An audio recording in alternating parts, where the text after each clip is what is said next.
Welcome to the Working Group on Inclusive Finance in China's webinar.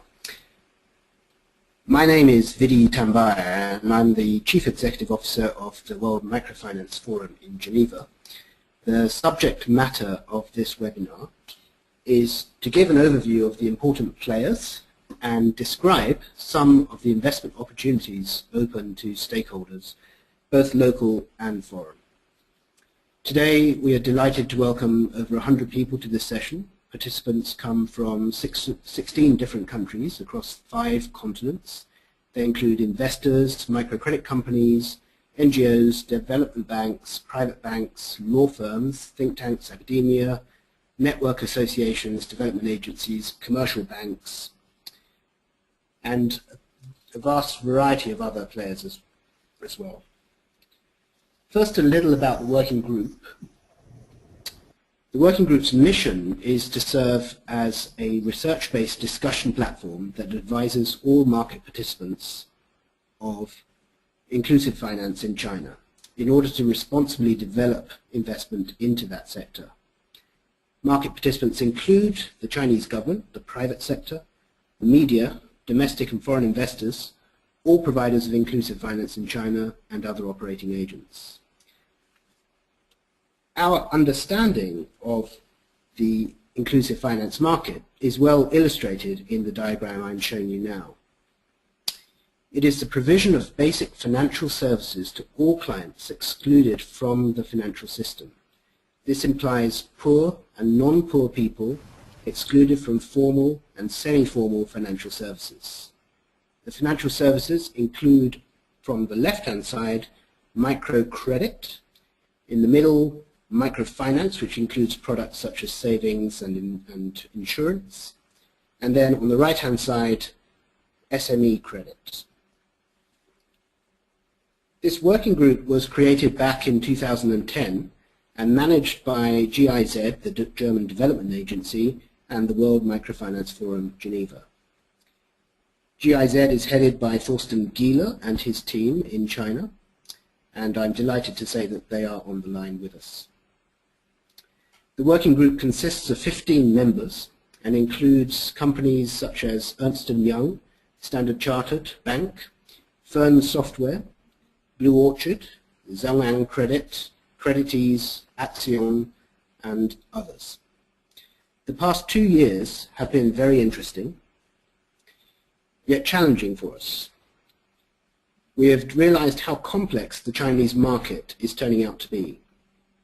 Differentiations in regulation and supervision, as well as restrictive policies, prevent investors and institutions from reaching their full potential and meeting the high demand from the poor and excluded. Our webinar today follows significant research and several workshops and conferences that we have already offered in the past. It is an opportunity to get an updated view on the current market situation and take a close look at important entities we believe have a strong role to play in developing this sector. Microfinance is still in an experimental process in China, but strong indications make us believe that we will see vastly different pictures of financial inclusiveness in 2012 and beyond. It certainly is bound to result in interesting, innovative products and policies that may be replicable within different provinces in China, but also may inspire innovation in the rest of the world. Before we start in earnest, I just want to give a few tips for the audience. We strongly encourage the audience to ask questions. We can do this via the questions box, an instant message facility. We will try and incorporate some questions at the end of each presentation, but depending on time, we will certainly try and incorporate some at the end of the entire session. We will, of course, try and cover these questions during the webinar, but if we fail to do so, then please be reassured that we will respond to your queries by email after the webinar. The webinar is being recorded and will be made available for future viewing. All registered participants will be sent an email afterwards with a link so that they can replay the webinar. Today's agenda is very simple. We have 4 presentations from 4 very distinguished speakers. The first is an overview of inclusive finance in China, the current state, by Peter Sparrowbaum, consultant to the World Microfinance Forum in Geneva. The second is an expose of the village and township banks, given by Gabrielle Harris, the Executive Director for Planet Finance in China. The third will be an explanation of how microcredit companies have developed over the last few years, and this will be given by Jingchang Lai, head of the IFC in Chengdu and program manager for access to finance under the IFC Advisory Services for China and Mongolia. The fourth will be a presentation given by Nin Tang, the founder and CEO of Credities, in itself an interesting new model in microfinance in China, and we'll speak about the financing alternatives for NGO MFIs. So we hope that you will enjoy our event and that you will participate in it very actively. The idea of microfinance in China will be now given by Peter Sparrowbaum. Financial inclusion may be defined as a state in which formal financial institutions provide all working-age adults with access to a broad variety of financial services, including savings, credit, payment, transfers, and insurance. While financial inclusion has been the concern of many governments for several centuries, in the past 20 years or so, it has evolved rapidly. Many countries have adopted national strategies for financial inclusion. The emergence from the G20 of the Global Partnership for Financial Inclusion shows that it has become a major concern for leading countries worldwide. New technologies have created hopes that financial access can be expanded at lower costs through branchless banking. Yet despite this concern and hope, 2.7 billion people worldwide still do not have access to financial services. Part of the solution lies in better understanding each individual country's financial inclusion landscape. It is in this global context that the Working Group on Financial Inclusion in China partnered with CGAP, the Consultative Group for the Alleviation of Poverty, a leading think tank on financial inclusion housed at the World Bank, to produce a paper on financial inclusion in the People's Republic of China. I'd like to now introduce Peter Sparrowbaum, one of the report's authors. Until December 2011, Peter was Program Director at the World Microfinance Forum Geneva, where she was in charge of the content of the working group meetings and research. She also managed the association's academic partnerships. Ms. Sparrowbaum lived 12 years in Africa and Asia, where she worked as a long-term technical advisor and short-term consultant to microfinance institutions and their funders. Her employers and clients have included management consultancy firms such as Deloitte & Touche and International Corporate Capital Corporation, international networks such as Axion International and Shorebank International, and bilateral donors such as GTZ and DFID. Ms. Sparrowbaum holds an MSc in Development Economics from Erasmus University and a diploma in banking from the Netherlands Institute for the Banking and Stockbroking Industry. Over to you, Peter. Thank you, Vidi.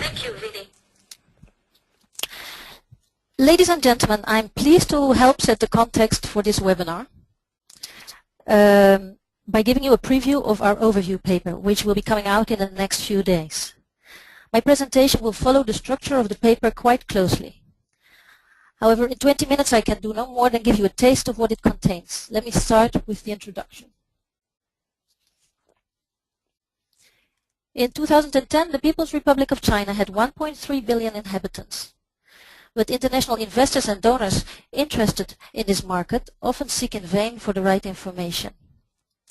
Our paper aims to be a first step in providing a picture of financial inclusion and the and underbanked market in the PRC. It contains a lot of data, and we hope that it will provide a useful basis for further research. There is a couple of caveats that I must make. The paper covers a limited number of financial services. The focus is on productive credit, and it also contains some information on savings. Clearly, financial inclusion goes beyond these services. The analysis in the report is largely based on data collected in 2011 and therefore describes the situation at the end of 2010. The report should be considered a snapshot of a situation that is in a state of considerable flux. And the other presenters will give you some more up-to-date information on specific types of institutions.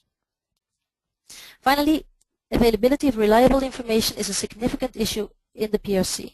The report is largely based on publicly available research and data. We've done our best to use credible sources and verify the data. Still, we recommend that readers use the report to supplement their own research. That brings me to Chapter 2. The year 2005 constitutes a turning point in the PRC government's approach towards financial inclusion. Chapter 2 describes the historical developments that led the government to decide that it needed to focus on access to banking. Section 2.1 analyzes why the transformation from a centrally planned to a more market-oriented economy gradually excluded more and more people from the financial services they needed. Section 2.2 explains that in 2005 it was not just the rural poor who had difficulty accessing formal financial services. Let me start with a slide on the historical background. To understand why the government's approach to financial inclusion is the way it is right now, it's useful to go back to the creation of the PRC in 1949. The figure on this slide illustrates three important phases in the development of the PRC's financial system before 2005. It's interesting to note that in the 1950s the government already created more than 100,000 rural credit cooperatives, although these were later absorbed into a single bank. But in 1979 the PRC opened up and started introducing elements of a market economy. In the 1980s, the government created a banking system that not only channeled savings from rural to urban and from western to eastern areas, but that also turned out to be inefficient and burdened with very high levels of non-performing loans. From the early 1990s onwards, the government therefore gradually commercialized the banking system. Unfortunately, this eventually resulted in the closure of tens of thousands of rural bank branches and rural credit cooperatives. Unfortunately, subsidized poverty lending programs did not compensate for people's loss of banking access. At the same time, the government's calls on banks to lend more to small and private enterprises contradicted the system's inherent incentives for banks to serve mostly large state-owned enterprises. By the beginning of the 21st century, many people depended on non-bank financial service providers that are not supervised by the financial authorities. This exposed them to the risk of losing their deposits, paying very high interest rates, and occasionally being subjected to unethical methods of loan recovery. This table is a matrix of unmet needs for financial services around 2005, with on the left the groups that found it particularly difficult to access banking services, and on top the financial services they needed. Please ignore the dots for now. Each cell is in fact an underserved market segment. The largest group with difficult access was rural households. They lived at large distances from each other, had limited assets and low productivity, and operated in a risky environment. They still do. The second largest group was low-wage workers. Migrant workers in particular could not open a bank account or get a loan because they had no residence status in towns. The third group was MSMEs, particularly private enterprises. Financial institutions preferred lending to large state-owned companies with implicit guarantees.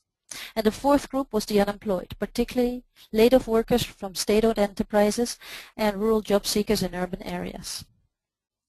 The dots have to do with government priorities. Since 2005, the China Banking Regulatory Commission has been introducing guidelines and regulations affecting the availability of financial services to what it calls the weak sectors. These guidelines have strongly affected the market segments indicated by the dots. It should be noted that the PRC government has also made policy changes affecting other segments of the market. Since the beginning of the 21st century, three changes in the PRC government's goals have strongly affected financial inclusion. Chapter 3 describes these changes and their principal effects first on the banking sector as a whole and then on financial inclusion. The three changes in the PRC government's goals since the beginning of the 21st century that have strongly affected financial inclusion are the desire to clean up the banking system, to improve social harmony, and to prevent contagion by the global financial crisis, mostly through a huge stimulus package. In the following slides, I will just discuss the most relevant effects of these changes in policy goals.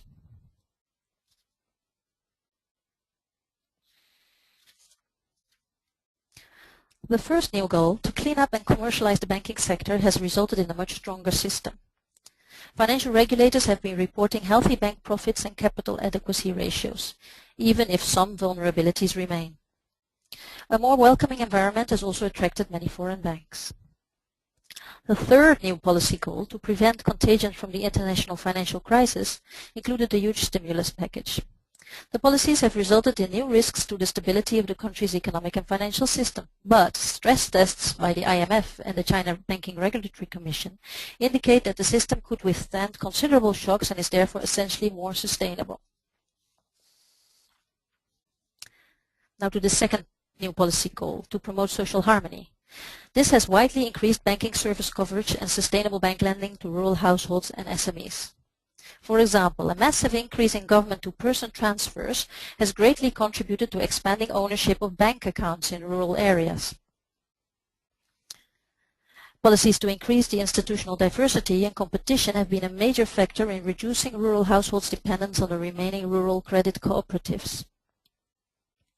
And political pressure, incentives and knowledge transfer have been important elements in breaking the bank's habits of lending mostly to large state-owned enterprises. I will now present 4 slides with some of our specific findings. There's much more in the full report. Experts agree that ownership of bank accounts and bank cards has become much more widespread. Unfortunately, this cannot be confirmed from information produced by financial institutions because they do not tend to report their numbers of accounts and clients. However, a World Bank survey conducted in 2011 found that 64% of adults with a bank account had a bank account, and the People's Bank of China reports a bank card penetration rate of 35% at the end of 2010. Our report contains information on a variety of other proxies for access to banking services, including the number of counties without bank branches and the number of mobile access points. There's been a significant increase in the diversity of the banking sector and a variety of appropriate commercially viable loan products. This slide shows a table on rural household bank credit. It shows, among other things, that the rural credit cooperative system probably still serves the largest number of rural clients with credit. The latest figure for their number of clients was 73 million. But the Agricultural Bank of China, the Postal Savings Bank and city commercial banks are starting to become serious competitors. The report contains considerable analysis of the data in these tables. Later on, when I present Chapter 4, I will show some examples.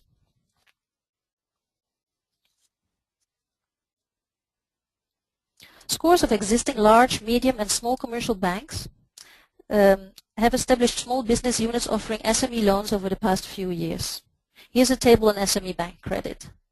One of the things it shows is that the Postal Savings Bank has not only been growing its rural household loan portfolio, but it has become a market leader in the SME segment. In 2010, it had about 910,000 SME clients. New type financial institutions such as village and township banks and rural mutual credit cooperatives did not yet have that number of clients, but supportive policies are likely to help increase their role. The groups that are excluded from banking services rely largely on non-bank sources of finance. Recent estimates of the size of this so-called shadow banking sector vary widely depending on which activities are included or excluded. The table on this slide shows Morgan Stanley's 2012 estimate of the volume of outstanding loans in the shadow banking market, 10 trillion RMB. This volume is the equivalent of 20% of banking institutions' total loan portfolio at the end of 2010. This table no doubt contains a lot of information that's not immediately clear. Unfortunately, time does not allow me to explain the table in detail, and I must refer you to the report. The point that I would like to highlight here is that Morgan Stanley estimates that the principal providers of non-bank financial services to SMEs and rural clients are guarantee companies, microcredit companies, and pawn shops. Other private lending in this table includes poverty alleviation microfinance institutions, often called NGO MFIs, and peer-to-peer lending platforms. They only constitute a very small part of other private lending. In terms of credit volume, they are not significant, but some are particularly good at reaching out to the poor, about which more later. Chapter 4 contains considerable analysis of the data presented in the previous chapter. In particular, section 4.1 looks at banks' breadth of outreach as measured by the number of clients, and it looks at their depth of outreach as measured by the degree to which the poor are reached. It also analyzes selected non-bank financial service providers. Section 4.2 considers some of the reasons behind banks and non-banks' current roles in financial inclusion. I will now show 4 slides with some examples, and that will then bring us to the conclusions. Experts agree that while access to basic banking services has improved, they are not yet accessible to all. According to the same World Bank report that I quoted earlier, in 2011 only 39% of the poorest quintile, the poorest 20% of the adults interviewed, owned a bank account. This compares favorably with Latin America, where 39% of all adults owned a bank account. But it is not good compared to the PRC's own national average of 64% of all adults with a bank account. This table shows an analysis of the average outstanding balance of rural household loans. The paper contains a similar table for SME loans. The table shows that despite the frequent use of the word microcredit in the PRC, banks provide very few loans that are small compared to average income.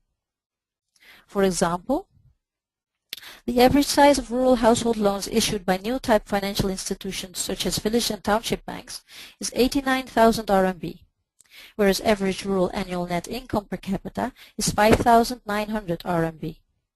This means that the average loan balance is 1,500% of rural net income. While many banks have developed products for microenterprises, in the PRC, microenterprises are defined very widely and include enterprises that would be considered SMEs in many other countries.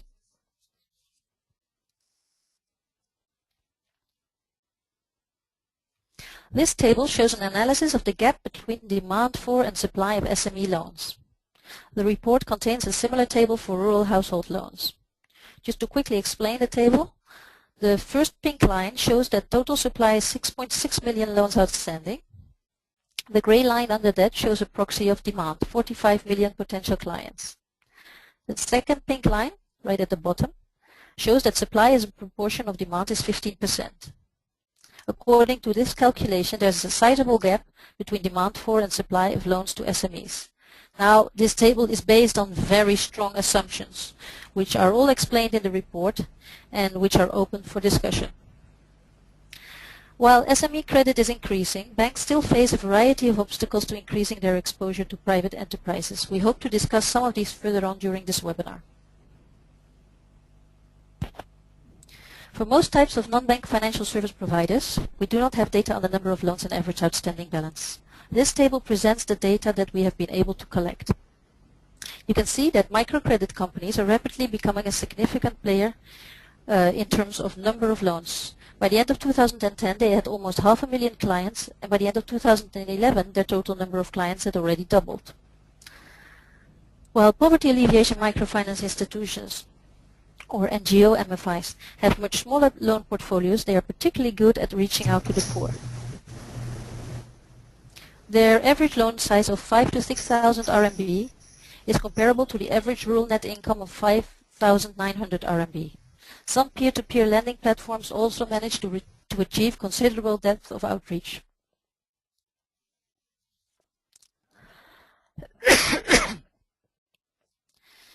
Excuse me. It can be concluded that major policy changes have taken place in recent years and that financial inclusion has improved, but not sufficiently. We believe there is considerable potential for increasing and improving the commercial provision of financial services to the previously excluded in the PRC. Regular policy statements confirm the government's commitment to ensuring sustainable outreach to the excluded through innovation and investment in new technologies. The size of the PRC's market offers opportunities for economies of scale that are not available in many countries. Its comprehensive and sophisticated ID system greatly helps banks to meet Know Your Customer requirements. The excellent mobile telephone infrastructure and wide network of branchless access points offer opportunities for reaching large numbers of clients at low costs. And work on financial infrastructure such as deposit insurance, credit bureaus and payment systems has started to contribute to the expansion of opportunities. However, market information is difficult to obtain. Currently, stakeholders need to consult a wide range of sources to get a picture of the financial inclusion landscape. And information from these sources is not always comparable, consistent, and complete. There's a need for better data and more research. The last chapter of the report suggests multiple research questions in the areas of demand, supply, financial infrastructure, government, and the financial authorities. The annexes suggests questions on specific financial service providers, of which the ones on this slide are just examples.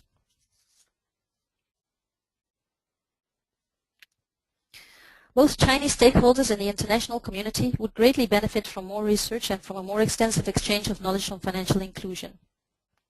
Global partnerships offer opportunities for studying global best practices and lessons learned in other countries and for sharing the PRC's unique experience in improving financial access with the rest of the world. The paper I've just previewed for you will be coming out in the next few days. We will send you a link to the full report as soon as it is released. Thank you very much. I will now pass the microphone back to Vidi.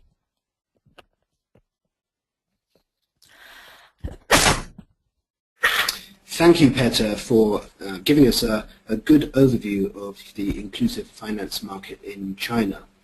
Peter, before you go, we have a couple of questions from the audience, which I think we have time to answer. One, Peter, participants in the market are cognizant that there are two regulatory bodies mainly that are supervising this development in financial inclusion, and that some of their initiatives, such as VTBs and MCCs, don't always see eye to eye. Can you see through your research on the overview of China whether the two regulatory bodies will consolidate their efforts to simplify the regulatory environment within and across provinces in the near future? Do you want me to speculate about the future? Definitely the two authorities have different tasks and complement each other in these tasks. It's important to realize that interest rates influence all financial institutions and are set in principle by the People's Bank of China, whereas supervision is mostly executed by the China Banking Regulatory Commission. It is important for these two authorities to coordinate their work, and I can only speculate about the future. It is obviously necessary for financial inclusion that the two authorities continue to coordinate and work together.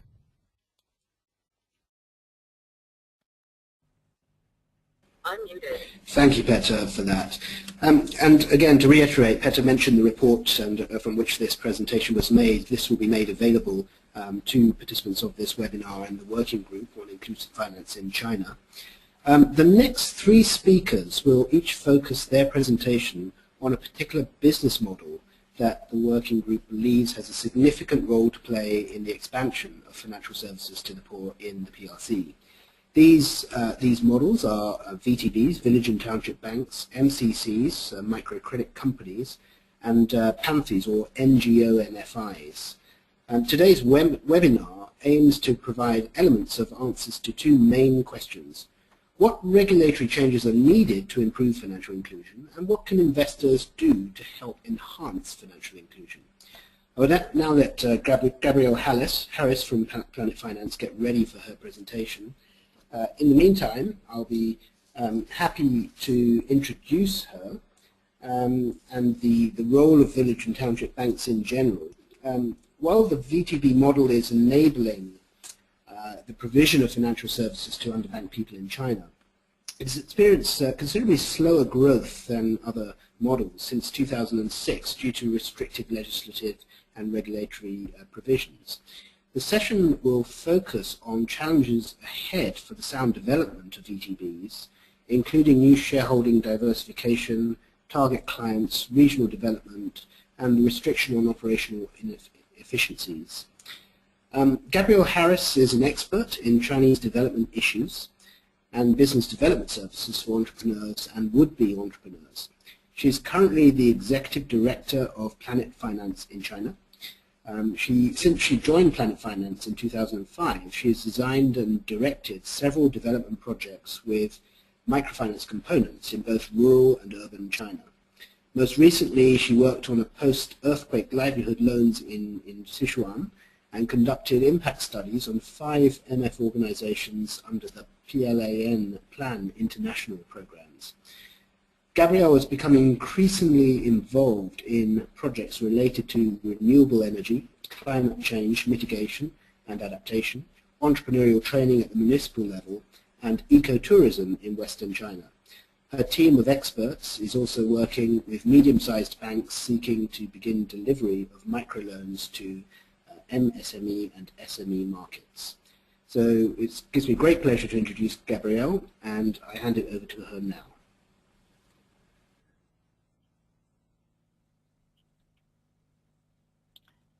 Yes, this is Gabrielle speaking.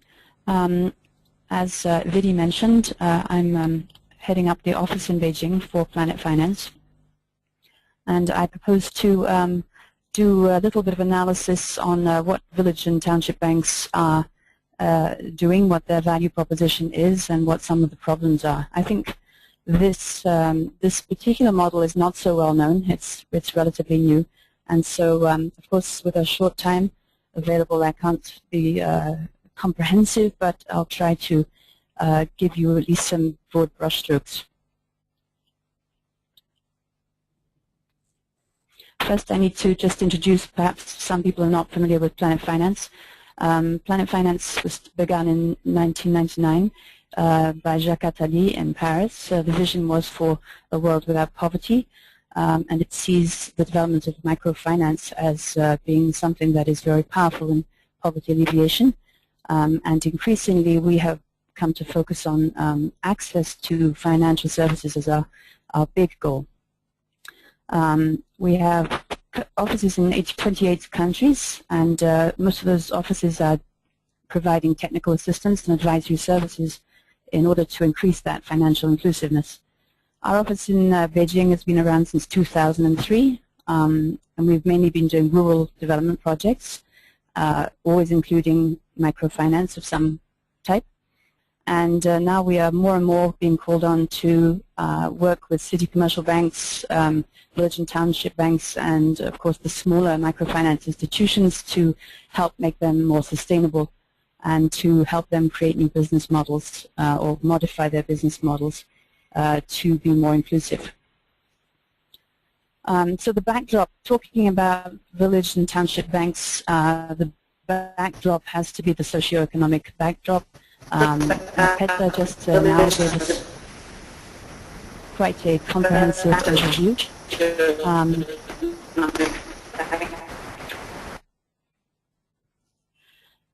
Excuse me.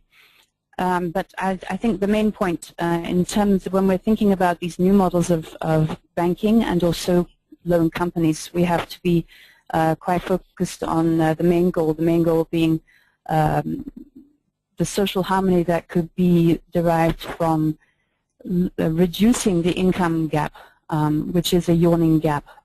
I've put up there some figures that are relatively old now, but they can give you an idea.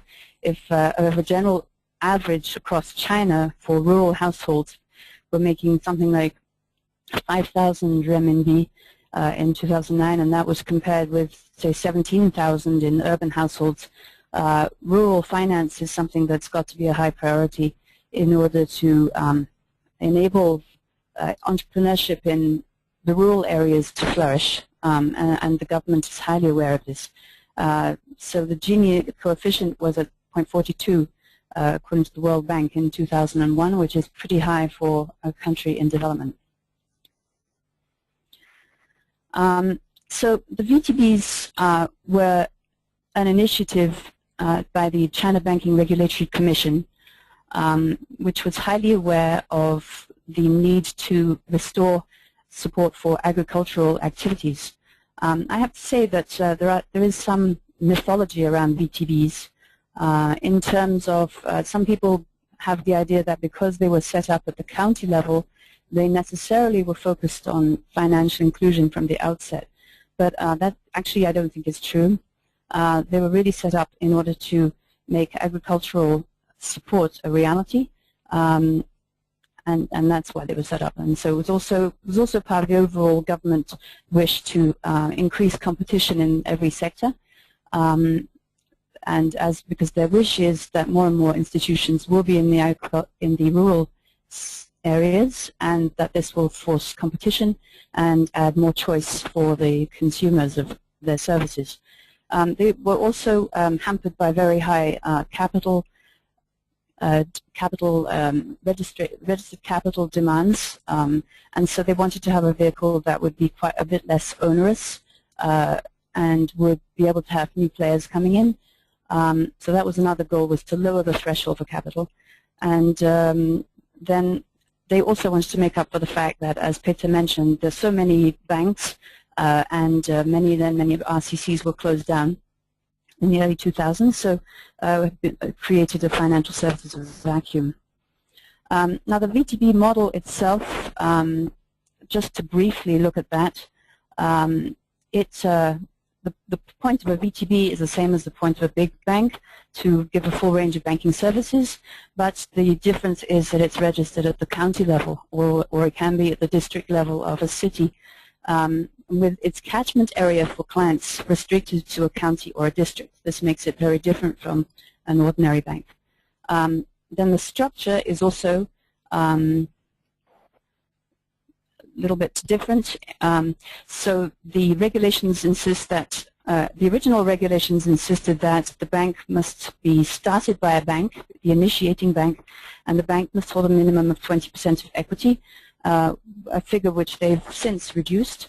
But all the other members of the investment community in that bank were restricted to being 10% each, which has sparked a whole very creative approach to formation of boards and equity holders in China. You can often find people who are same people being part of that 10%, lots of 10% adding up to the whole equity ownership. And the other mandate is that its work, as I mentioned, should be supporting local agricultural development, and it is indeed also supervised by the CBRC.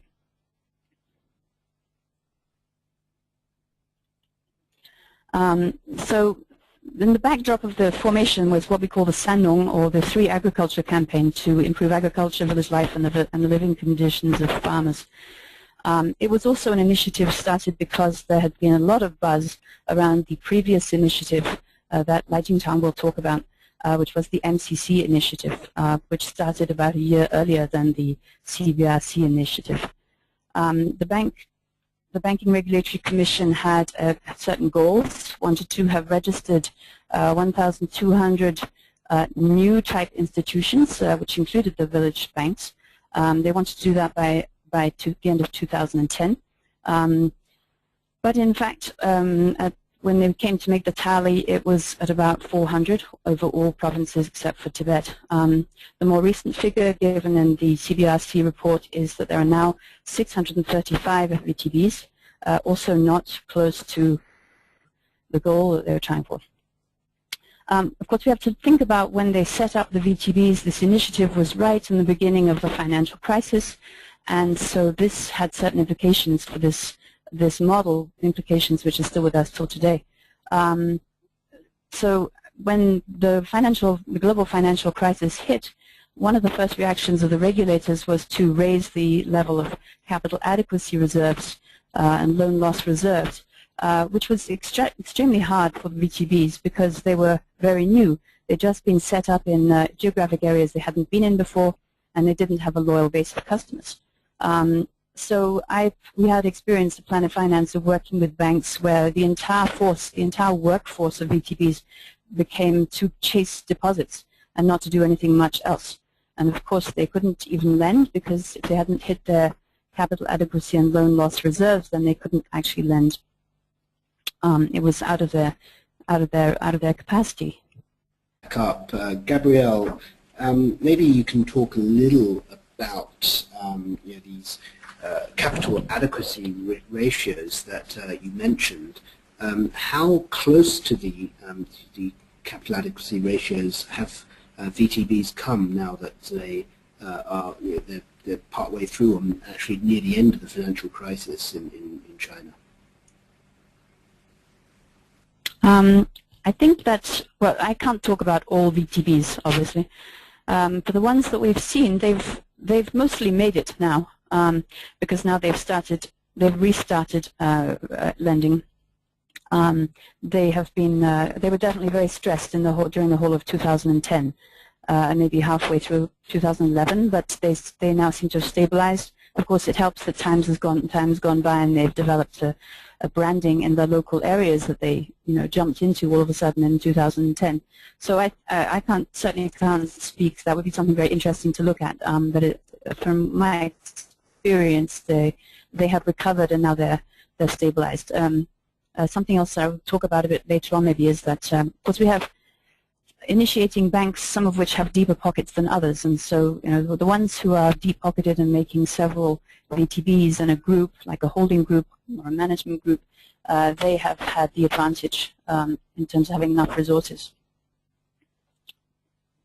Okay, very good. Okay, well, with the various problems that, because there were problems with the VTBs attracting investors, the CBRC then launched a study which was done by the China Banking Association to survey the then extant VTBs and get a picture of what was going on, because they were sorely disappointed by the number of investors they had managed to find. I'm going to have to speed up here a bit because now I've lost a bit of time. The CBA study pointed out certain things. One was market positioning. This was to be a bank coming into a local market with a limited geographical catchment area was something that was hard to support. It also wasn't a significant kind of force in the support of agriculture. And so that was seen as something of a policy-driven move to bring in these VTBs.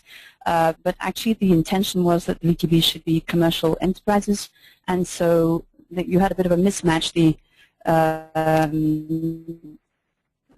The people involved with agriculture were finding there weren't enough resources. The people who might come in as commercial investors found that they thought they were going to be joining something that's very policy-driven, and so there was kind of a mismatch there and non-clarity.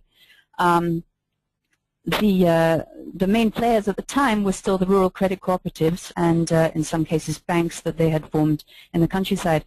And while they'd done a great job of trying to be inclusive and more they really are being more and more inclusive, going down to lower and lower levels, serving more and more farmers, but they don't really have modern ways of doing business. And so this is kind of in their way in terms of scaling up to any serious degree.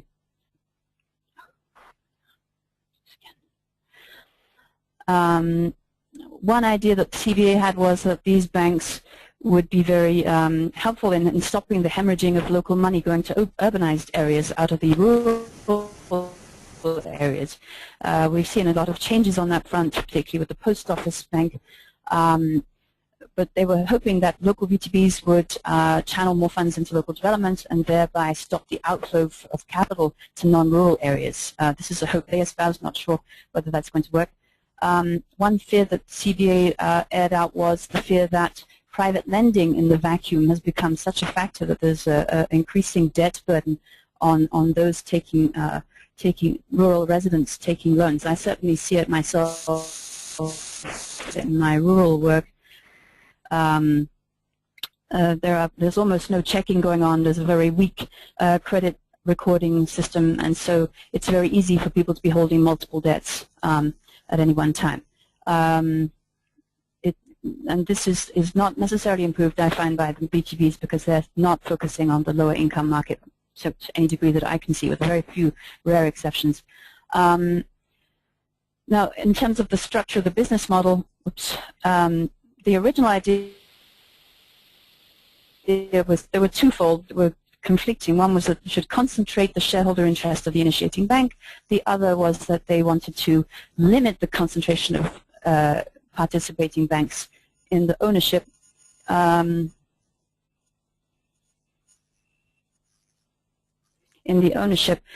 that it would not be a threat to the local bank. But then that's made a kind of muddying that's very difficult to deal with.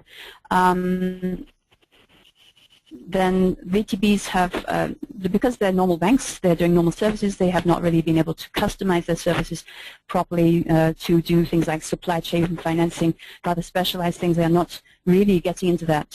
Some of the more forward-thinking ones are beginning, but it's really at the beginning, the very, very beginning of such ideas.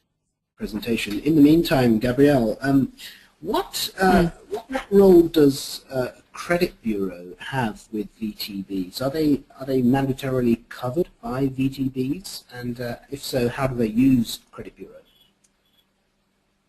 So the VTBs, how do they use the credit bureau? Yeah, are they mandatorily covered by credit bureaus?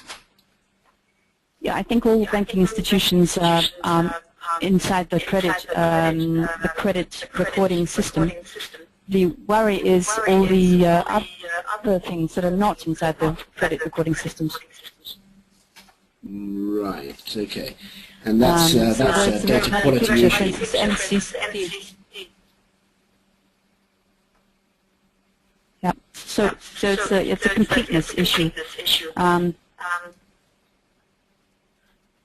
So you've got MCCs that may be giving loans, and some of them can maybe check, and some of them may not be able to. But VTBs, in any case, are generally not dealing with individual low-income borrowers. Okay, I'm back again. Okay, good. Carry on, please. Okay, so I know I'm going over time here, so tell me when I should stop. Okay, a fully functioning bank in restricted territory could address those problems about asymmetric information. So, one of the biggest problems is for big banks to come into rural or local areas and understand their clientele. Very difficult. So this is actually one of the intentions. I remember having conversations with some of the regulators talking about, why did you restrict the territory of these banks so much? And they said, because that's the only way we'll make them go down in the market. They will only go down in the market when they've exhausted resources for doing the big loans, which I thought was what an interesting thing that is. So from this slide, you can get a general idea of what kind of business these surveyed VTBs were doing. So there were 138 of them, and they were doing average total bank loans ranged from 18.21 billion to the smallest one of 810,000 renminbi. So there's a tremendous range. So I think I'll skip some of this because I'm pretty much out of time, right, Ram? So I think the main point that I want to come to today is that VTBs have been seen as something that's going to add to financial inclusion. I think that is true when you look at SME lending in the agricultural sector. Whether or not it's really going to be in what we think of as the financial inclusion sector for the lower things that are lower, individuals and very small companies. That's yet to be seen. And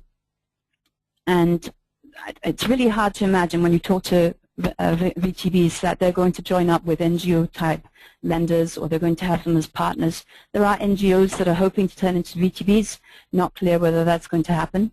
And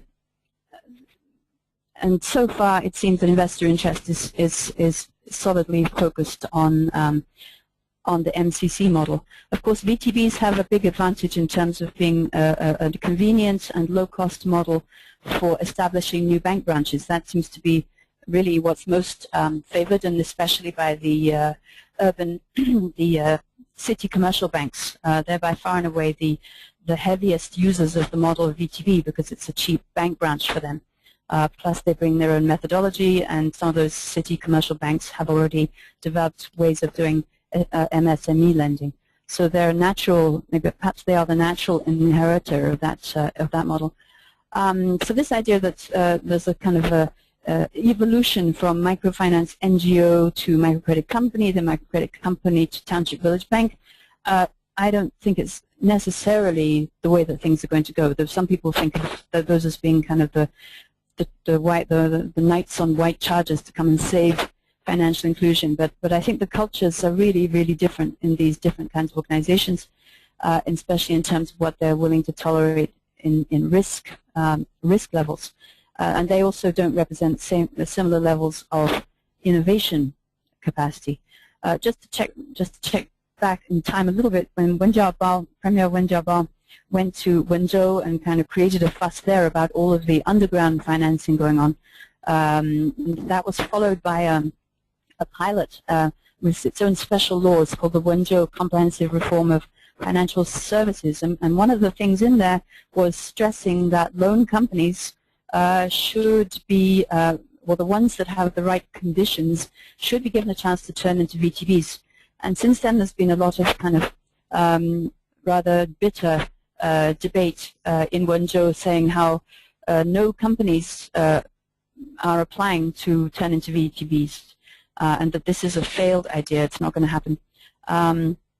So I don't know what's exactly going to happen with that. The VTB structure was slightly altered recently. They determined that bank ownership could be down from a maximum ownership of 20% to, sorry, not a maximum, a minimum ownership of 20% to a minimum ownership of 15%. But frankly, that this next slide with this slide now, the percentages game, shows that hardly any banks were actually going in with such low percentages anyway. Most of them were around 50 to 60%, so it's not going to make a big difference. Lastly, I think Madame Wu Xiaoling, who is kind of the one who's been leading the charge for financial inclusion, herself has really come to be more positive about the role of MCCs really doing financially inclusive lending.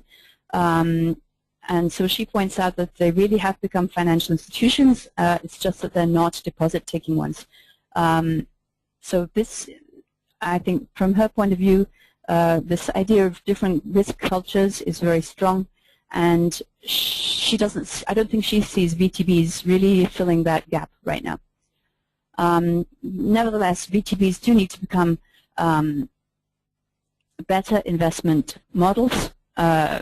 It needs to be clearer how they're going to operate. It needs to have a model that will attract more attention, because otherwise the task is too vast. The support of agricultural development is just looming too enormous to keep the numbers as small as they are now. 635 VTBs are really not going to make that much difference. The banks have to, as I put it, survive the capital adequacy, because if they can't make it, they don't throw their energy into getting those deposits, then their lending operations suffer.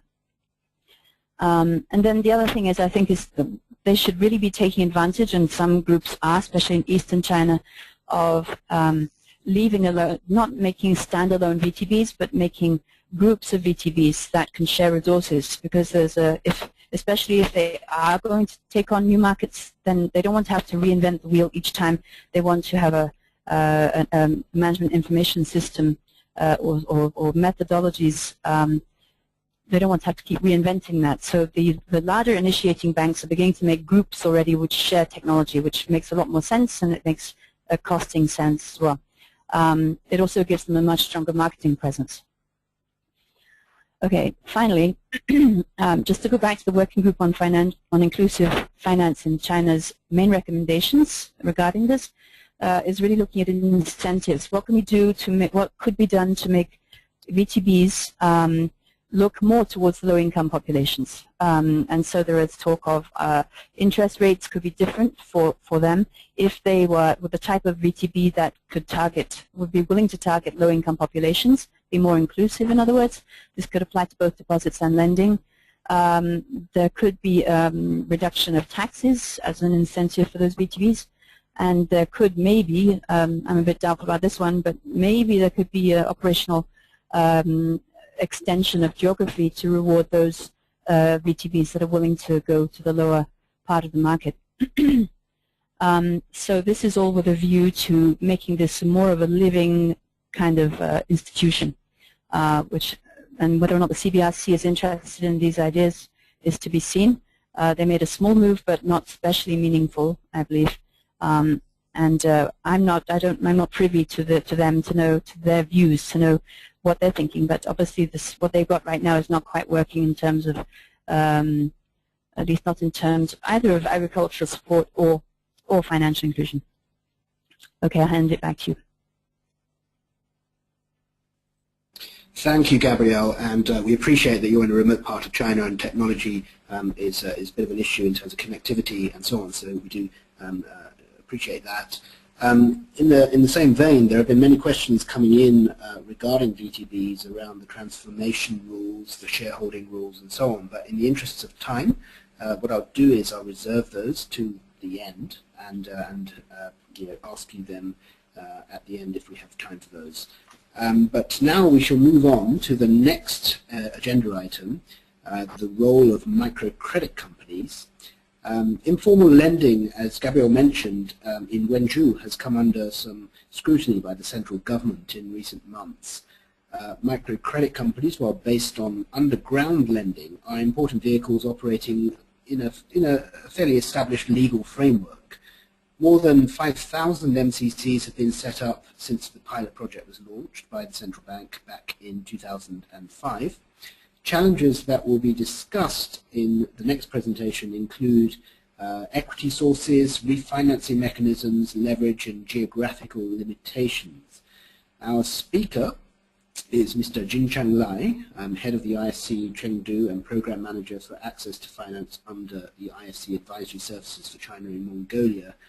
Mr. Jinchang Lai is also, in an independent capacity, one of our Research Council members for the working group. Jinchang Lai is IFC's expert for financial infrastructure development in East Asia and the Pacific. In addition, he serves in the board of directors of a national microfinance institution in China.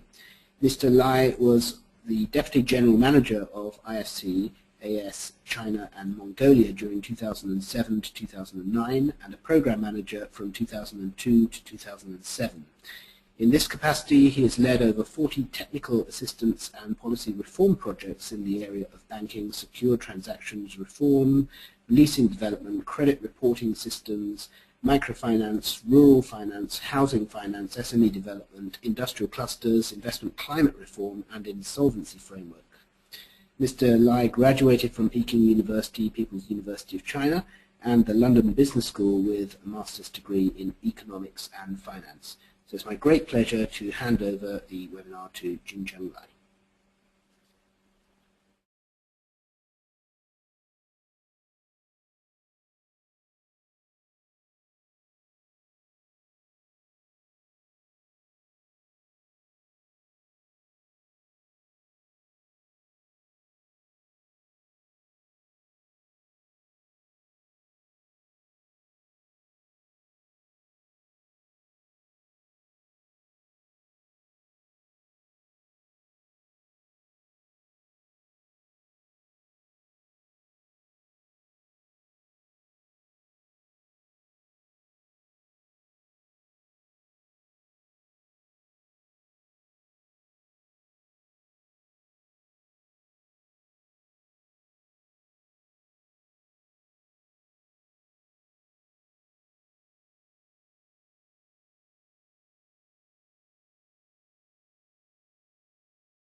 We have a few questions on MCCs coming in, Mr. Jing Cheng Lai, but again I will defer them until the end of this webinar if we have time. I'd like to move on now to the next presentation, Financing Alternatives for NGO MFIs. Though remaining institutions of this type are rather small and very few are self-sufficient, these poverty alleviation MFIs target the low end of the pyramid and are often looked at as potential targets for private institutions that seek the double-line approach. This session will discuss the formalization process of these entities and the different resulting investment opportunities that come about. Our speaker is Mr. Ning Tang, the founder and CEO of Credit Ease. Mr. Ning Tang has over 10 years of inclusive finance experience dating back to his college years, during which he went to Bangladesh to study microfinance with Professor Yunus. Ning Tang founded Credit Ease in 2006, initially with an innovative peer-to-peer, P2P lending model to target the financially underserved population in China. Since then, the company has grown into a national leader in inclusive finance and wealth management, with a service network covering over 60 cities and 10 rural locations. Ning is on Tsinghua University China Entrepreneur Training Program's Advisory Committee and an advisor to Peking University's Social Entrepreneurship Training Program. He also heads the China Microcredit Intermediary Association. It gives me great pleasure to welcome Ning Tang and to look forward to his presentation. So NGO MFI is a very unique type of organization in China, serving grassroots micro entrepreneurs and the rural poor. Today I'm going to talk about the stage of NGO MFI development and also financing alternatives for them, and how do they get financed and in turn help the rural poor. Okay, so I'm sorry the presentation is bilingual, meaning it has some Chinese contents, but I'll explain in English so that you understand what's there. The MFI NGO MFI type of organization has been around for about 20 years, ever since about 1992, 1993. Some pioneers ported the Grameen model to China, started to do this 5-person group mechanism. So from then on, some international donors and foundations and also government bodies funded some pilot programs in remote areas, some very poor counties. And the funding sources were in forms of either donation or a loan. Typically, a NGO MFI has a few million RMB as its so-called capital base. Yeah, some actually, as I explained, came in form of a loan. But generally speaking, we say that's their capital base, like a few million RMB. Some are smaller, some are bigger, but on average, it's about a few million RMB. These NGO MFIs are located in remote countryside, yeah, serving a poor county. Per loan is about loan size is about from a few hundred RMB to a few thousand RMB. Some are a little bit bigger, but the average is about a few thousand RMB, supporting rural micro entrepreneurs doing their projects. So there are about 200 plus NGO MFIs in China. Actually, that figure is probably a little bit outdated. At the peak, it's about 200 to 300. Right now, fully functional, or we say like functioning well, number of NGO MFIs is probably less than 100. So as you can see from the peak, yeah, the number has gone down substantially due to quite some bottlenecks faced by NGO MFIs. And collectively, they've served about 100,000 borrowers. Not a very big number. And their loan portfolio is about 260 million RMB, not big either, compared with the unmet rural credit demand over 2 trillion RMB. Yeah, actually, in our estimate, the penetration of credit products and services in rural China serving the very poor is less than 1%. When we talk about inclusive finance, like microcredit for the rural poor, we talk about those economically active poor people looking to change their lives, not like government subsidy programs targeting the disabled or alike. Yeah, so basically there are several bottlenecks NGO MFIs face in their growth. Okay, their legal status is unclear because there are no MCC. They are actually just we say a type of company, not for-profit companies, like not for-profit entity, but not a lending organization. So they don't have the right to lend. In that sense, it's illegal. But just because they are there to do good things, right, socially responsible, meaningful things, helping the poor, they are allowed to keep doing so without being challenged legally. So there's always this legal status issue faced by NGO MFIs. Secondly, the bottleneck is funding source. They have extremely limited funding sources after their initial funding coming from donors and other organizations. There have been very little funding activity, yeah, for these NGO MFIs, and also their capacity development has been an issue. Yeah, because of their limited funding base, their limited operation, their limited profitability. They haven't been able to really develop a very good lending system, learning environment for their workforce, so on. So and also say automated processing is not there. Okay, a lot of manual work and a lot of error, yeah, in their work.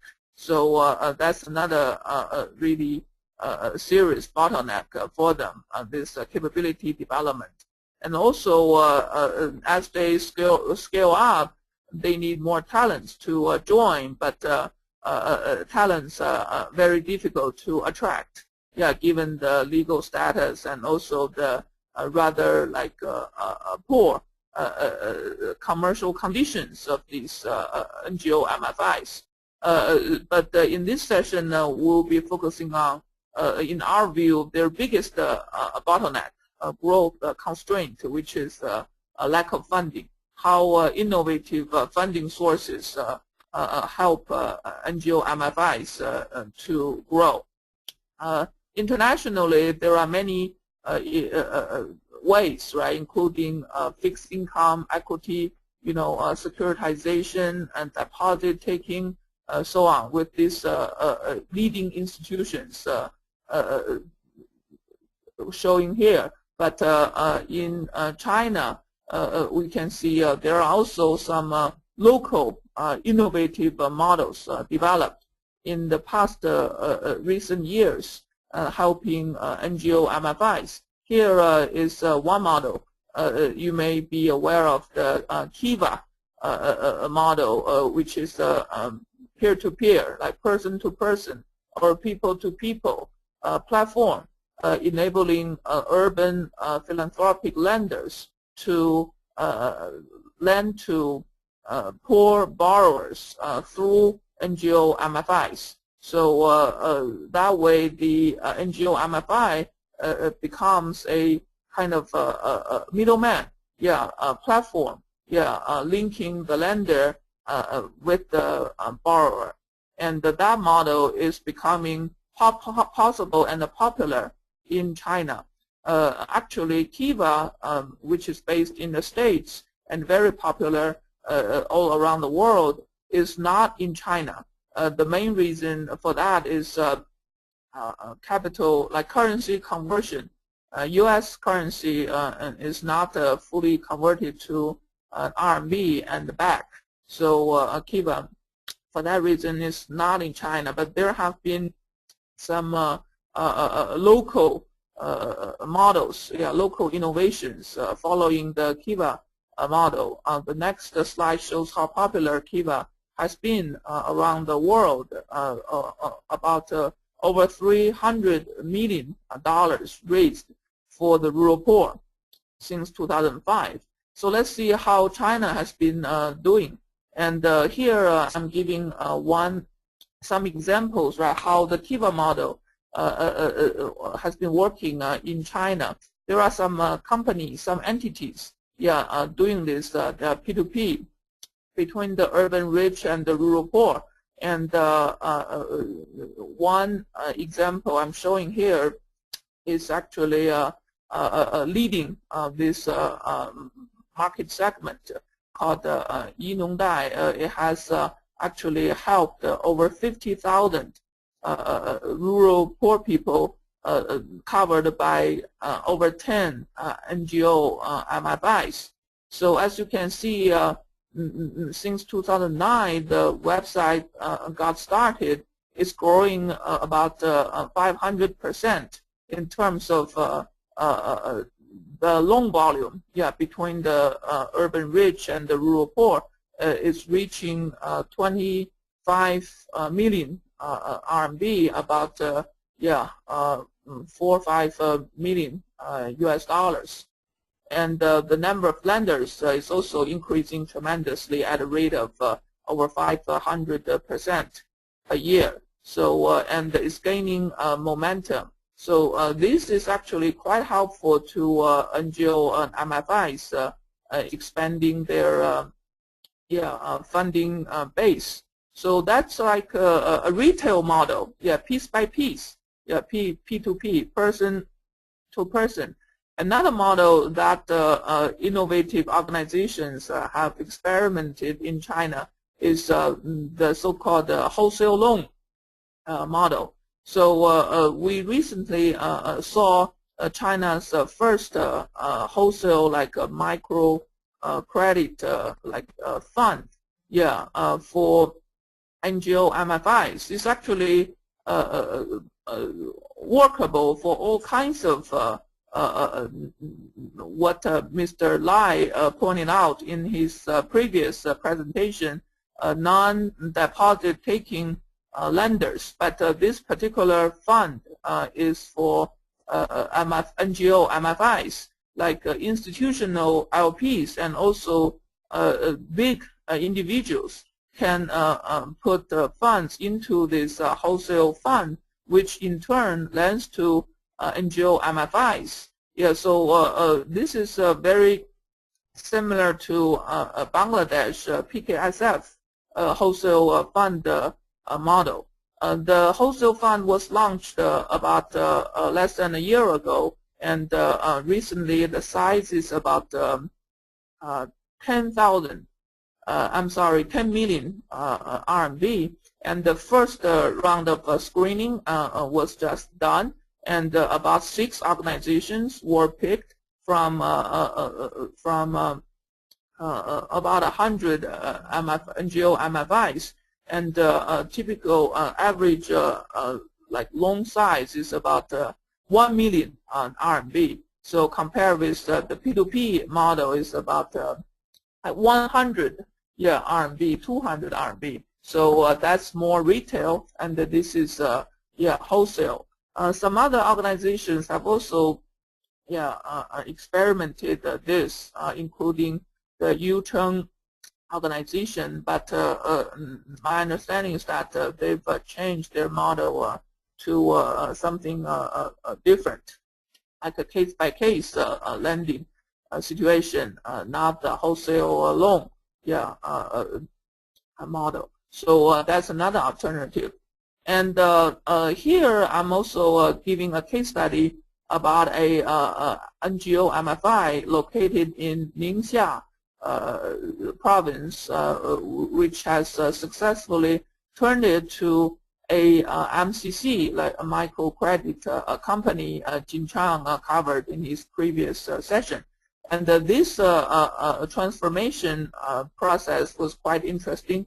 After the transformation, or even in the process of it, the organization explored and made it happen some very innovative financing alternatives like P2P, of course, and it's a partner for P2P model. And also it worked with banks closely. One example is China Development Bank, and it actually serves as an intermediary between the bank and the rural poor. So in a P2P model, a person lends to a person through the platform's help. And in this what we call like a B2P model, like a bank lending to a person through the platform like help. But it's not a banking intermediation. It's about this organization playing a consulting role, servicing role. Yeah, so it's quite innovative in our view. The next page talks about the substantial benefits associated with becoming a MCC, transforming from NGO MFI. Legal status is one. MCC is legally allowed to do lending, and also the shareholding structure is clear, better corporate governance, and also with all that, funding becoming much easier, and also talent management is easier. So we've seen a substantial improvement since the MCC transformation, as you can see, in terms of loan size, in terms of number of customers served, in terms of organization, financials, a substantial improvement post transformation. So there are actually other alternatives for NGO MFIs. We in our previous case study is about an NGO MFI turning itself to a MCC. But it can also become a village and township bank. As Gabrielle pointed out in her session, NGO MFI could, in our view, migrate to village township bank in one shot or in two steps, becoming a MCC first and then village township bank.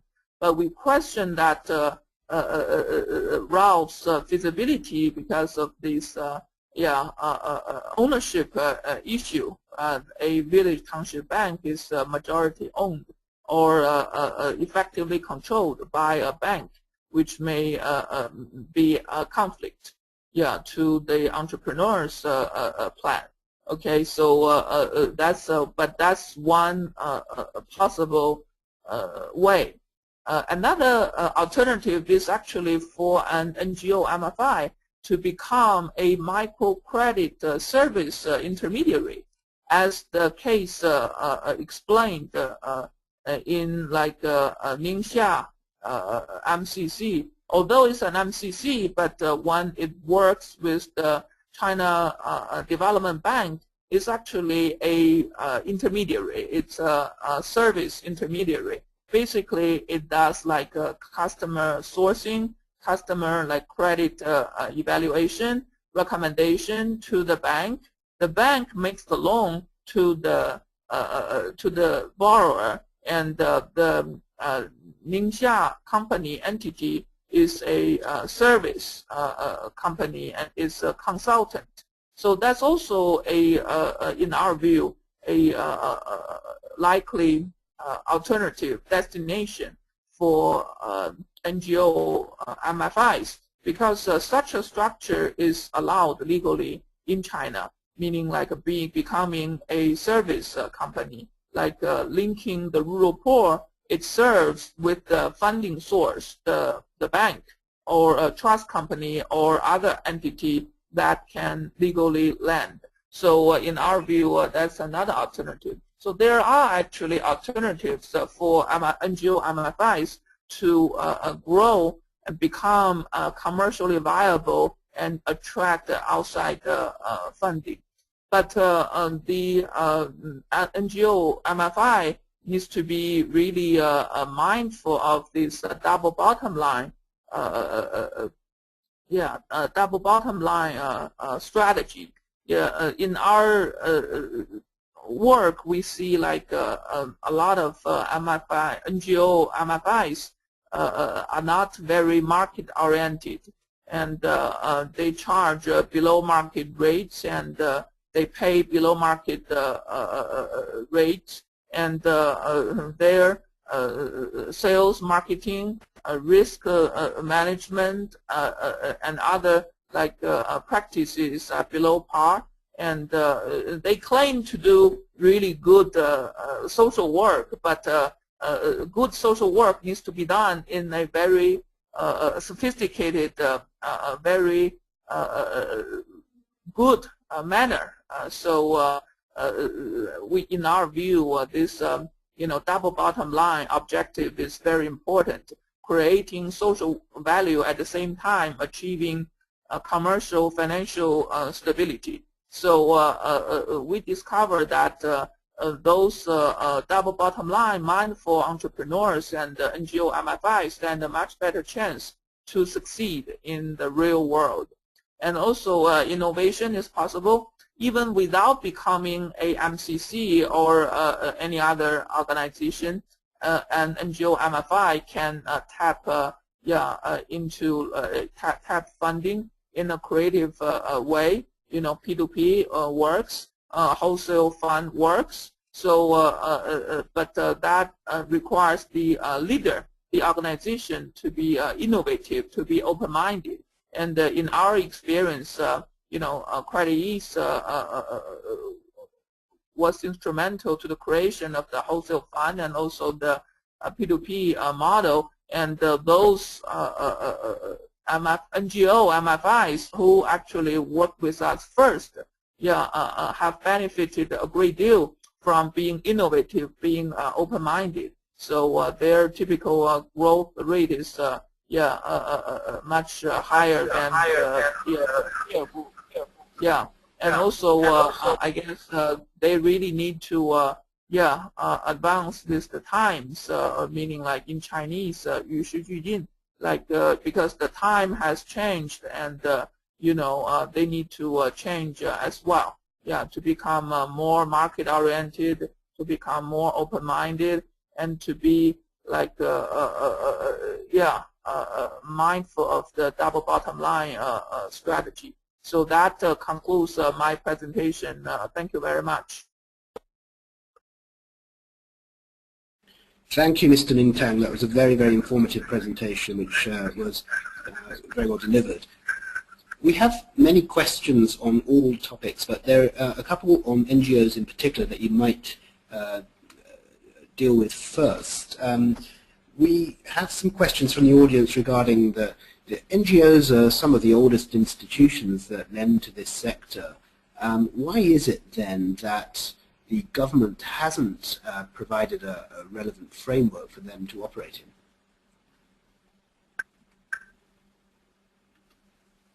in?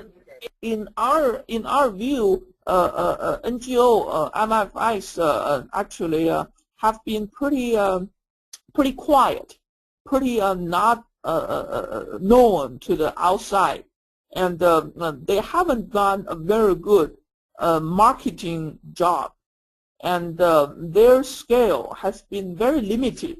Basically, they serve one NGO MFI serves a county, like a few villages.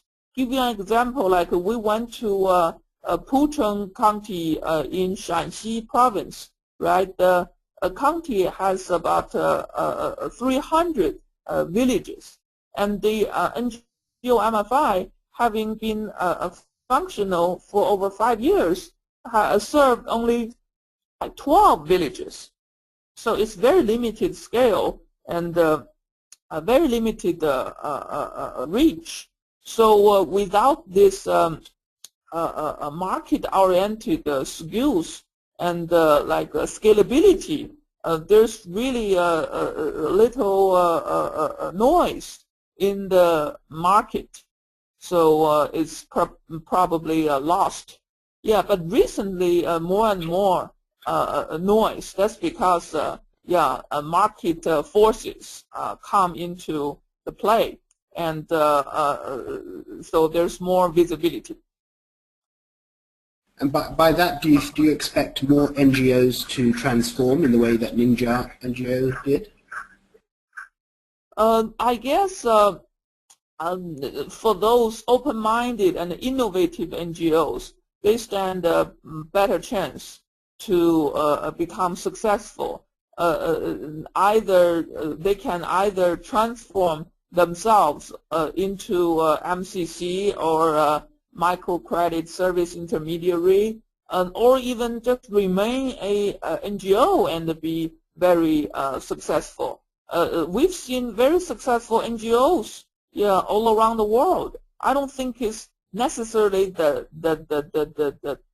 type of the organization. It's more about the mentality of the entrepreneur, the team, whether the organization can be run efficiently, right, with market-oriented skills. That's very important in our view.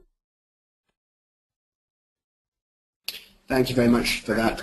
I'm going to open the floor now to the other panelists to get involved in the question and answer discussion.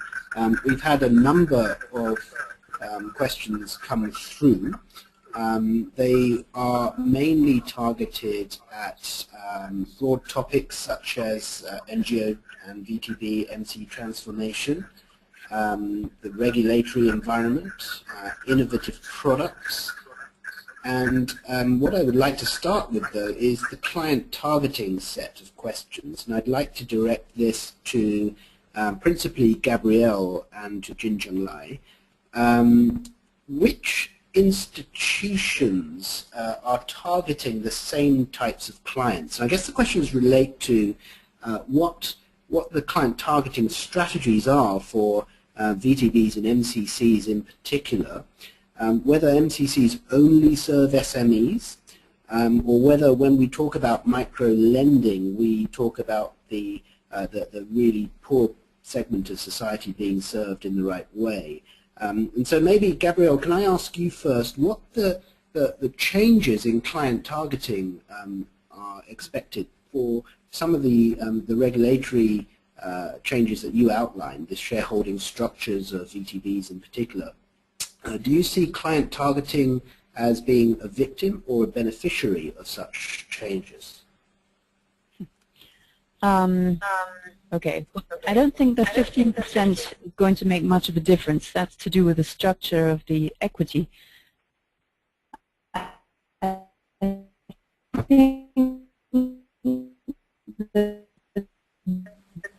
Gabrielle, we lost you there a bit.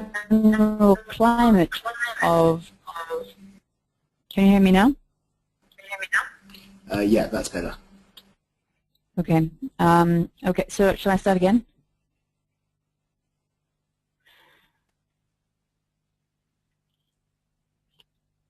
Hello? Hello, yes, please start again. Hello? Gabrielle. Okay. Okay, so I don't think that the small regulatory change that came from the CBRC of changing the minimum holding of a bank in the VTB, I don't think that's going to make a big difference. What I do see is the general overall climate, especially as China's growth rate is slowing down. There is increasing fear of social instability. And so I think there's a general pressure on all financial institutions, especially those providing lending, to be more inclusive than they have been. So this is a very gradual process that we've been watching for the last, I don't know, 5-6 years, where, you know, as Peter said, it was entirely large state government guaranteed lending that was going on before. Then it was very large corporates. Then there was in the last 2 years, we've seen a lot more pressure on all financial institutions to be taking care of SMEs of all kinds, especially the private sector, as that is such a huge chunk of GDP these days. And I think really that's as far as it's got. I anticipate it's going to go down further, but for the moment I think we're at the stage there are so many SMEs, and SME risk assessment is so difficult for lenders to do that there's going to be traveling up the learning curve for quite a while to work out how to figure out these very complex large and complex SMEs. Unmuted. Thank you for that. The next set of questions I'd like to direct to Juncheng Lai in terms of transformations of MCCs into VTBs and the types of funding that are available to MCCs if they do so. Could you elaborate a little on some of the advantages of such a transformation, please, Mr. Juncheng Lai?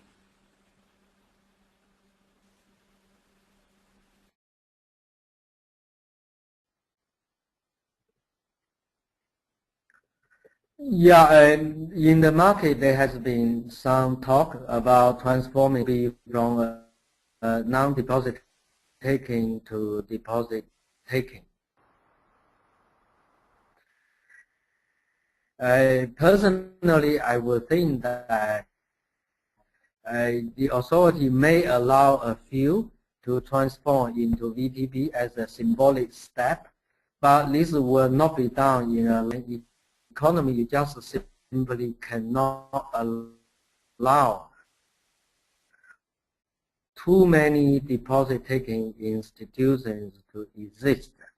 To supervise a deposit-taking institution is very costly and time-consuming, and that's why typically in an economy you have many NDTL, but very limited number of deposit-taking lenders. And in a way, there is no need to do that. What the authority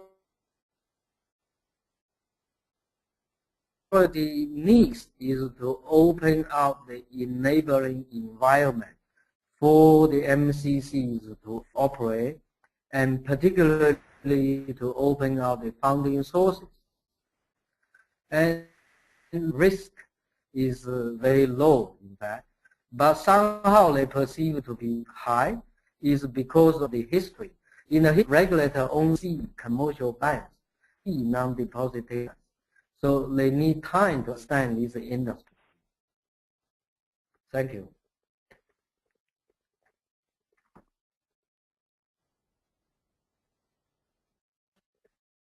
And could you elaborate a little about the leverage question? Because of the restrictive leverage cap, MCCs are, we understand, looking at indirect leverage, and how would this affect their operating, sort of the off-balance sheet elements of their operations? And what does this mean for investors or securitized vehicles and so on?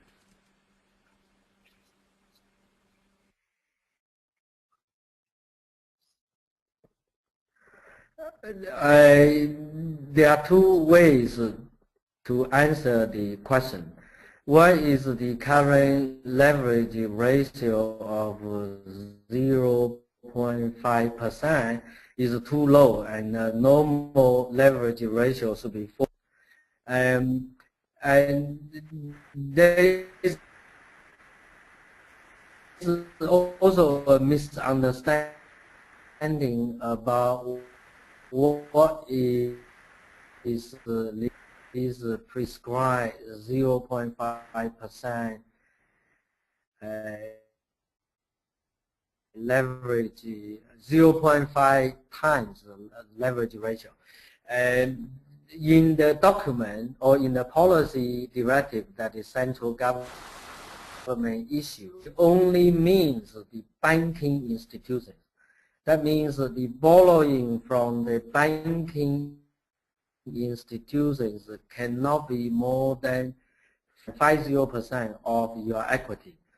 But somehow the local financial affairs office, what they experience in financial affairs, because they are new, and they understood it to be that caps you are borrowing from all sources.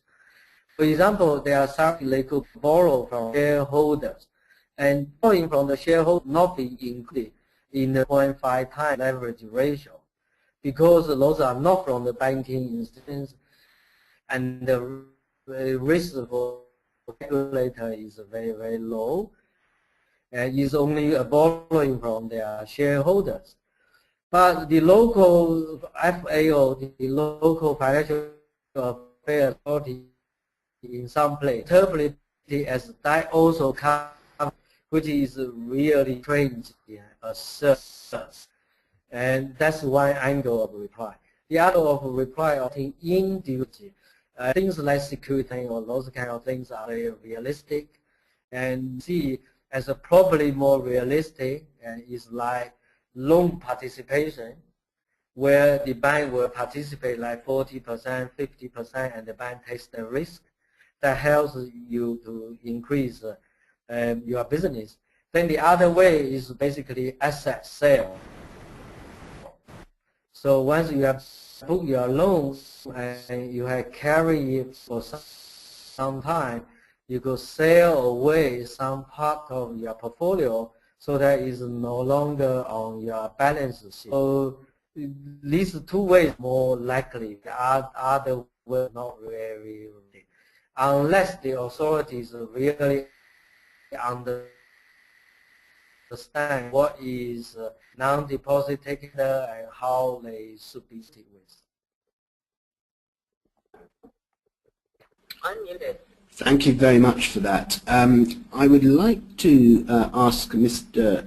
Ning Tang a question regarding the innovative culture. Mr. Ning Tang, you mentioned that a lot depends on the entrepreneur's vision. Do you find that there are new models that are emerging because of the youth of these new institutions? And are they really developing more creative products, or building just on the back of one product and replicating between the lines of regulation? What's your opinion on that? Really, you are asking about MFI NGOs innovative culture, or the microcredit market, inclusive finance market in China in general?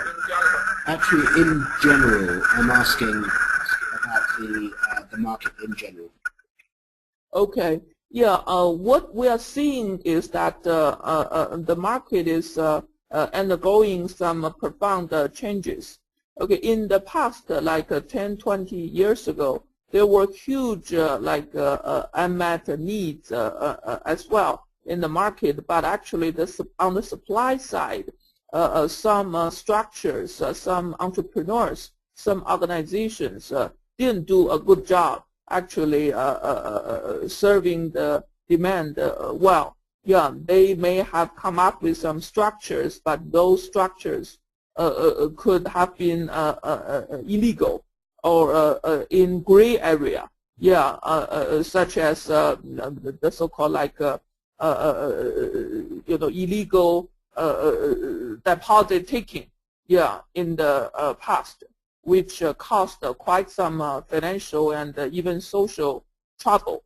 But in recent years, as the entrepreneur community has developed in financial services sector, and also technology has become possible in financial services. So we are seeing more and more innovative, legit business models coming to play. And so we have like all kinds of innovations going on in China. Like some are more on the high-tech side, utilizing the internet, technology. Others are also like offline, like high-touch, stay close to the customer base, really understand their needs, provide new products and services, even go beyond financial services. For example, like we have innovative organizations helping urban micro entrepreneurs and the rural poor with not only just microcredit products and services, but also like training, consulting, like such value-added services going beyond the financial services. So we're seeing more and more innovation in the marketplace, and we like to see that there's more to come, and the whole market is becoming well, like a tiered market, right? Banks serving certain segments, other types of organizations serve other segments, so on. It's more healthy that way. And also innovations become models, become more and more common.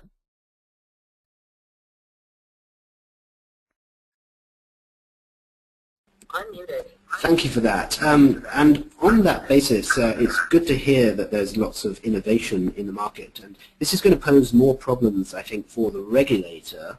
And I'd like to ask Peter Sparrowboom regarding the regulation of MCCs, guarantee companies, pawn shops, and other non-deposit taking institutions.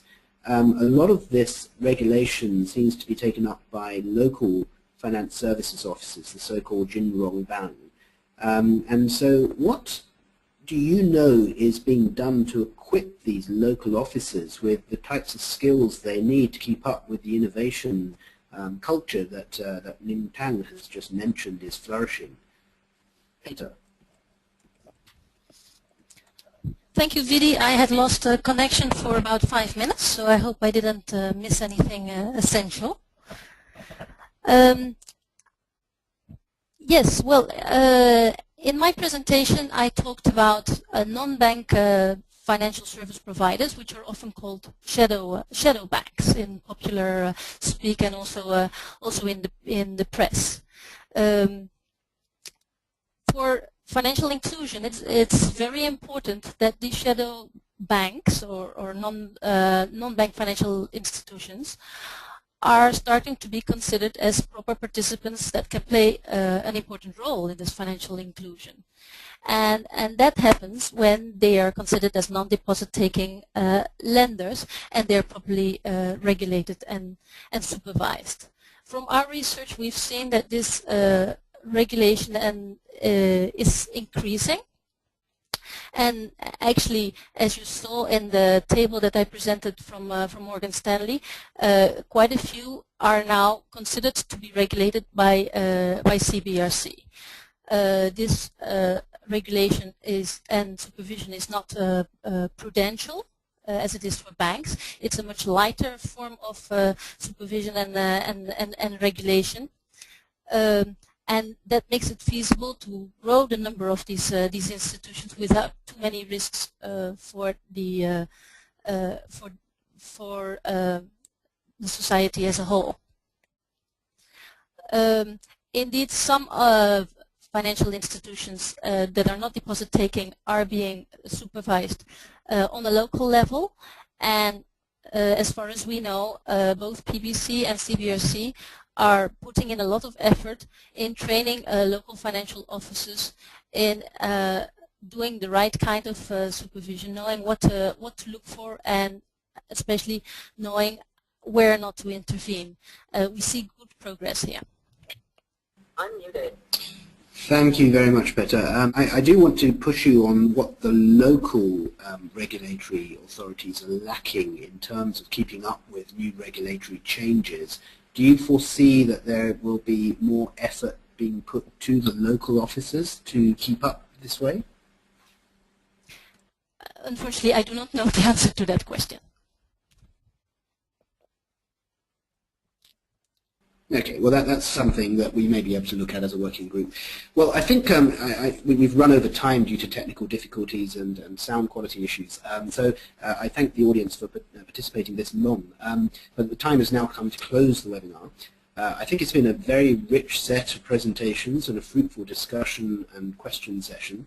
As mentioned, the objective of our working group on inclusive finance in China is to provide a research-based discussion platform to advise all types of market participants on responsible development. I thank all the presenters, Peter Sparrowboom, Gabrielle Harris, Jingcheng Lai and Nin Tang, for giving their time and considerable expertise towards this cause. I thank you, the audience, for participating so enthusiastically. The questions really came in very well during these presentations, and we look forward to dealing with those that we haven't dealt with in the question and answer session after this webinar. We hope your participation does not end here. We hope that you'll keep these discussions alive and also more questions coming through as and when you think of them. I thank all the members of the working group who have contributed to our research along the way. Without their financial resource and moral support, the working group would not have been so productive in the last 2 years. Lastly, I'd like to thank my colleague Ram Kumar Narayanan of the World Microfinance Forum Geneva for organizing this webinar in such a thorough manner. Notwithstanding the technical issues that we experienced during the webinar, this has been a considerable effort on his part. He also manages the working group together with Zinzin of GIZ, so I wish to thank them both personally. Lastly, I'd like to inform you that the webinar has been recorded and a link will be sent to all registered participants shortly. Reports of the working group will also be made available on our website when it's currently under, when its maintenance has been completed in September. So with that, I formally close this webinar. Thank you all again for participating and look forward to interacting with you in the future.